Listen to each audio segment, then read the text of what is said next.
Hi everybody, these are the video notes that go with the cell notes. They're exactly the same, they're just in a different format for those people that prefer to watch and to listen rather than to read. Last week we began looking at Paul's letter to the Philippians.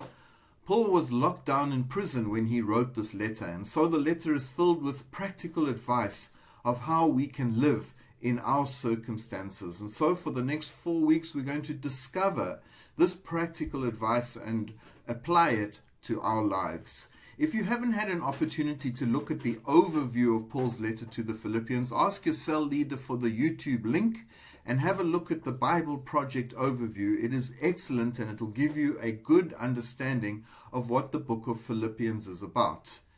In this book, Paul highlights 5 different insights which are really practical and meaningful to us in our life circumstances at the moment. They are: you need to choose joy, you need to live out humility and self-forgetfulness in all your friendships, relationships and marriages. You need to live forwards. Don't let anxiety beat you up, and have an I can do attitude. Last week we had a look at the first one, choose joy. How have you done choosing joy this past week? If Paul could choose joy in prison under the threat of execution, so can we. Keep this up. Keep choosing joy. This week we want to have a look at the second insight that Paul brings to our attention when he instructs us or invites us to live out humility and self-forgetfulness in all our friendships, relationships and marriages. By now the kids are missing friends. Students are unable to enjoy interaction with fellow students. Our relationships can get scratchy, and of course the dishes still need to be washed. How now shall we live?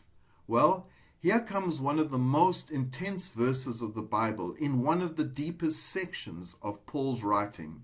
In Philippians 2 verse 4, Paul writes this. He says, "Each of you should look not only to your own interests, but also to the interests of others." Now just observe for a moment the deep attitude of humility that cloaked Paul's life. This was the secret behind his life well lived, and the reason why God was able to use him so powerfully. Of course, you probably know this, but it was not always like that for Paul. There was a stage in his life when he was an arrogant, pride-filled man, but God dealt with that until pride gave way to this attractive humility. Now have another look at that verse and notice the word only. It's not that we shouldn't think about ourselves. We do need to think about ourselves and practice self-care. But if you are going to enjoy friendships, relationships and your marriage while in lockdown, you must also look out for the interests of others. What attitude has taken hold of us as this lockdown extends and extends? What's your attitude to life and people like? Have you developed a sense of entitlement? Reflect, recalibrate, live humble in these moments. What does that look like? C.S. Lewis's definition of humility is worth reflecting upon. Humility is not thinking less of yourself, but thinking of yourself less. As we have a look at this verse today, take time over this verse. It is a very meaningful verse. It applies to our relationships. It keeps our family life. It keeps our friendships. It keeps all the different relationships that make up our life productive and fruitful in this time. Work through this verse. Find out ways to apply it to your life.